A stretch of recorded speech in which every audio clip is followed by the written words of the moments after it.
Konnichiwa, bellezas ninfas celestiales. Hoy veremos cómo Jinshi escapa por los pelos de un matrimonio arreglado. Obviamente se va de viaje con Mao Mao. Alerta de spoiler, veremos contenido de la novela ligera. Continúa bajo tu propio riesgo. Bienvenidos a los diarios de N. Recuerda dar like y suscribirte. ¡Comencemos! En este punto de la historia, Jinshi se había hecho una quemadura a sí mismo para decirle al emperador y a la emperatriz Gyokujou que solamente se iba a casar con Mao Mao. Y como esta marca era básicamente un símbolo de esclavitud por parte de Jinshi hacia la emperatriz Gyokujou, ya nadie podría ver su cuerpo a excepción de la mujer que sería su esposa, es decir, Mao Mao. Así que ella era la única que atendía personalmente la salud y el cuerpo de Jinshi. Estando en su villa, Jinshi recibió una carta del señor Gyokujou, el hermanastro mayor de la emperatriz Gyokujou, donde básicamente avisaba de que su hija próximamente iba a llegar al palacio interno. Lo que este señor no sabía es que ese era justo el momento en el que Jinshi se iría de viaje otra vez hacia la capital occidental, obviamente llevándose a Mao Mao con él. Jinshi no tenía ninguna intención de casarse con esta muchacha, y por otro lado, él sabía exactamente lo cerca que había estado de casarse con ella por obligación, ya que los matrimonios políticos aquí son la norma, y él como hermano menor del emperador también tiene que cumplir con ciertos deberes. Pero gracias a su forma masoquista de decir que se iba a casar con Mao Mao, ahora se van de viaje. En esa misma carta venía escondida otra larga serie de números, algo que Jinshi tendría que investigar estando en la capital occidental. Gao Shun le comentó a Jinshi que hace 17 años algo similar había ocurrido, ya que un mensaje secreto había precipitado la extinción de un clan. Este era el clan Yi, quienes habían gobernado la capital occidental antes de que Gyokuen llegara al poder. De hecho, la zona había sido conocida anteriormente como Issei-shu, o también llamada la provincia occidental Yi, en honor a ellos, pero actualmente ya no existían, debido a que la emperatriz regente los había destruido. La razón era porque supuestamente habían estado tramando una rebelión, y en ese entonces Jinshi solamente tenía 4 años y no recordaba nada.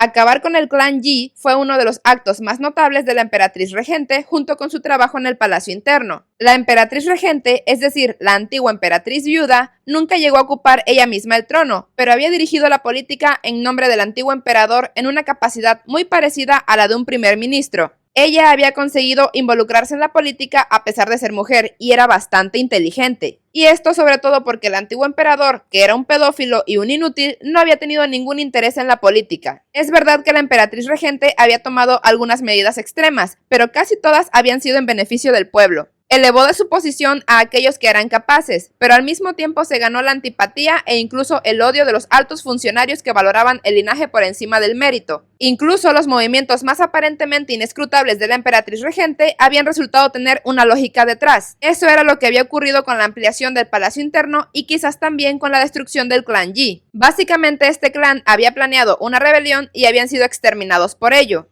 Pero no se sabía exactamente qué tipo de rebelión habían planeado. Y lo que era más preocupante es que esta era la primera vez que Jinshi oía hablar de estos mensajes secretos. Jinshi ya estaba cansado de toda esta situación y quería relajarse un poco, así que guardó la carta en un cajón cerrado con llave, a la par que escuchó la campana que anunciaba que había una visita. Jinshi dijo que ha venido el gato, refiriéndose a Mao Mao, quien venía a verlo para revisar su herida cada pocos días. Como ella venía directamente de la consulta médica, esperaba que le contara todos los problemas que había tenido ese día en el trabajo. La carta seguía molestando a Jinshi, pero ya se ocuparía de ella más tarde. Por el momento, eligió relajarse, sonriendo ampliamente, esperando a que Mao Mao se acercara a él. Mao Mao, como asistente médico, ya estaba en el estudio y la práctica de la anatomía humana, y era la única mujer a la cual se le permitía por el momento practicar con disecciones en cuerpos. Ella había empezado con pollos, después con los cerdos y de ahí pasó a las vacas. Ya de vuelta en su habitación, Mao Mao recibió un paquete que venía de parte de Jinshi. Era un recipiente de cerámica que tenía incienso en su interior. Era un olor que tenía base de sándalo con algunos añadidos. El incienso no era tan elegante, pero tampoco era tan barato, y esto demostraba que Jinshi la escuchaba siempre, ya que una vez ella le contó que se podía distinguir la clase de una persona por el incienso que usaba, y desde esa perspectiva, este incienso era un poco más bonito de lo que se esperaría de una dama de la corte, pero no demasiado para llamar tanto la atención. No era que Jinshi no pudiera darle un regalo más caro, sino que él siempre estaba estaba atento a las necesidades y gustos de Mao Mao. Y no solo eso, Mao Mao también se dio cuenta de que Jinshi la olía, ya que por sus prácticas médicas ella tenía un ligero olor a sangre. Él había captado el olor que ella traía cuando venía a examinarlo, así que Mao Mao encendió el incienso para perfumar su ropa. El Dr. Liu, cumpliendo con lo que Jinshi le había pedido y además con la autorización de su colega Luomen, estaba enseñando a Mao Mao más conocimientos en medicina, por lo que ahora ella ya estaba lista para diseccionar cuerpos humanos reales. Como esto era un tabú en el país de Li, todos los asistentes médicos que estaban ahí practicando no podían tomar notas, así que cada práctica tenía que ser grabada en su mente y memoria. Mao Mao se había sorprendido de lo tranquila y racional que había permanecido en presencia de un cadáver. Después, cuando Mao Mao decidió darse un baño público, escuchó hablar a unas damas hablar de una convocatoria sobre personal para el palacio interno. Esto hizo que Mao Mao frunciera el ceño de forma pensativa, recordando cómo Jinshi le comentó que la hija de Gyokuo Dono, el hermano mayor de la emperatriz Yokuyou, iba a entrar al palacio. Si esta hija de Gyokuo iba a entrar al palacio interno, no podría tener solamente exclusivamente damas de compañía de la capital occidental. Tenía que tener también a otras damas bajo su servicio. Por eso se había abierto la convocatoria. Pero a la vez, Mao Mao también recordaba que iba a partir rumbo a la capital occidental con Jinshi antes de que llegara la nueva consorte. Jinshi ya tenía casi todo listo para su viaje y casi había terminado todo su trabajo, y tenía muchas ganas de preguntarle algo a Barryu, el hermano de Basen y Ma Mei, hijos de Gao Shun. Barryu, que era tímido y le daba mucha ansiedad social, estaba casado, y Jinshi quería saber cómo había empezado el amor con su esposa Chue, y además tenían un hijo.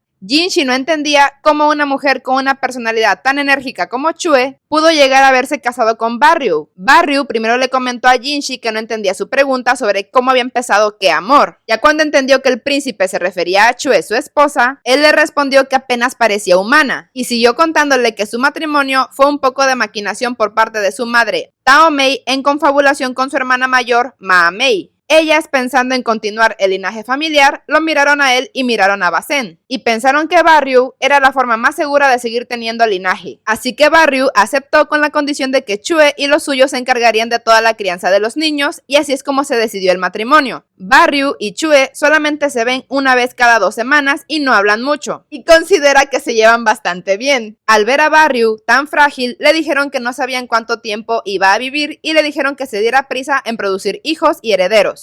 Incluso querían que eso estuviera antes que el examen de funcionario. Él estaba más que capacitado para ello, pero no había hecho el examen porque primero tenía que producir hijos. De hecho, Ma Mei, su hermana, le dijo que simplemente se acostara tranquilamente por la noche y su esposa Chue se encargaría del resto. El matrimonio entre Barryu y Chue era totalmente político. Él, que pertenecía al clan Ma, proporcionaba guardaespaldas a la familia imperial, y Chue pertenecía al clan Mi, que producía una red de información que servía directamente al emperador y a sus parientes. Ambos clanes custodiaban a la familia real, uno a la luz y otro desde las sombras. Esa era la razón por la que a veces casaban a sus miembros entre sí para fortalecer los lazos entre ellos. Jinshi simplemente se había quedado callado ante su respuesta. Él difícilmente podría aceptar un matrimonio político tan fácilmente como lo había hecho Barryu. Su charla se interrumpió porque apareció Ma Mei con una carta proveniente de Lahan. Lahan ya había analizado los números escondidos que venían en la carta de Gyokuo. Básicamente descubrió que los libros de contabilidad referente a las cosechas de trigo estaban manipulados. Esta información Lahan la había cotejado con los registros que Rikuson, quien estaba en la capital occidental, le había enviado. Jinshi no tenía un buen recuerdo de Rikuson, ya que era el hombre que se había atrevido a bailar con Mao Mao y darle un beso en la mano. El príncipe de la luna ya había seleccionado a las personas que lo iban a acompañar en su viaje. Aparte de Mao Mao, también se iba a llevar de viaje a Lakan, solo que su hija no lo sabía. Y Ma Mei se lo hizo entender a Jinshi, diciéndole que Mao Mao se iba a enfurecer con él, pero él, a pesar de estar avergonzado por esto, tenía sus motivos para hacerlo. Mao Mao, por su parte, ya había diseccionado un cuerpo humano por primera vez, y fue llevada junto con otros médicos a una sala de conferencias, donde se iba a seleccionar el personal médico que iban a acompañar a Jinshi en su viaje. Hubo algunas discusiones sobre por qué Mao Mao, que era una mujer, iba a acompañar a Jinshi en el viaje, ya que ni siquiera era una médico oficial, pero ella tenía conocimientos vastos y suficientes en medicina, y además ya estaba arreglado que ella iba a ser uno de los tripulantes del viaje. Lo que hizo enfurecer a Mao Mao es que en esa reunión se enteró de que el gran comandante Khan iba a ir en el viaje también, es decir, iba a tener que lidiar con el viejo pedorro. Mao Mao deseaba que Jinshi estuviera allí para poder mirarlo como un gusano varado en un charco. Iban a partir en 5 días, así que Mao Mao dejó todo preparado para su ausencia. Mao Mao, por una parte, estaba molesta por el hecho de tener que lidiar con el raro estratega, Pero por otro lado, se sintió aliviada de que Jinshi siguiera actuando como lo conoció en el palacio interno, es decir, que la utilizara a ella y utilizara a cualquier persona que estuviera a su alcance y lograr sus propósitos. Ella pensaba en Jinshi, que al estar en la cima de la nación no podía dejarse llevar por los sentimientos. Sabía que el comportamiento de Jinshi podía ser emocional en ocasiones, pero Mao Mao creía que aún quedaba algún rastro de racionalidad en esos momentos. Pero luego descartó esa idea, ya que de lo contrario, nunca se habría grabado a fuego una marca en su propia piel. Y analizando la situación, tal vez esto no fuera realmente culpa de Jinshi. Ella entendía que a lo mejor él no tenía elección a la hora de elegir el personal que lo iban a acompañar. De todos modos, nada de esto importaba, a final de cuentas, ella iba a viajar con él. Y fue así como se preparó para su travesía por mar.